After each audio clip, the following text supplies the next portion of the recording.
ಬುದ್ಧನ ಹುಟ್ಟಿದ ಸಮಯವನ್ನ ಆಶ್ರಯಿಸಿಕೊಂಡು ಯಾವ ಗ್ರಹಗಳು ಎಲ್ಲಿದ್ದಾರೆ ಎಂಬುದಾಗಿ ನಿರ್ಣಯ ಮಾಡಿರುವಂತಹದ್ದು ಸಿದ್ಧಾಂತ.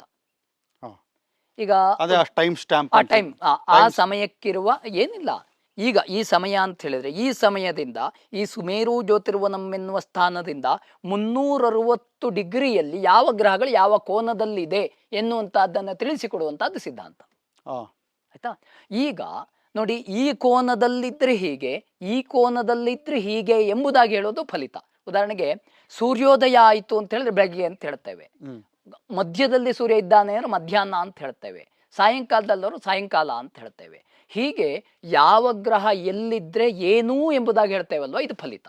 ಅಂದ್ರೆ ಅವನ ಪೂರ್ತಿ ಜೀವನ ಎಷ್ಟು ವರ್ಷ ಬದುಕ್ತಾನೆ, ಅವನಿಗೆ ಏನ್ ರಾಜ ಆಗ್ತಾನ, ಯಾವ್ದ್ರಲ್ಲಿ ಅವನಿಗೆ ಸ್ಕಿಲ್ಸ್ ಇರೋ ಸಾಧ್ಯತೆ ಇದೆ, ಅವನ ದೇಹ ಲಕ್ಷಣಗಳು ಹೇಗಿರಬಹುದು, ಅವನಿಗೇನಾದ್ರೂ ಮೃತ್ಯು ಬರಬಹುದಾ, ಅವನ್ ಮದ್ವೆ ಆಗಲ್ವಾ, ಇದೆಲ್ಲ ಈ ಒಂದು ಟೈಮ್ ಸ್ಟಾಪ್ ಇಂದ ತಿಳ್ಕೊಳ್ಳೋದು ಫಲಿತ. ಫಲಿತ. ಸೊ ಅದು ಹೋರಾದಲ್ಲಿ ಬರುತ್ತೆ.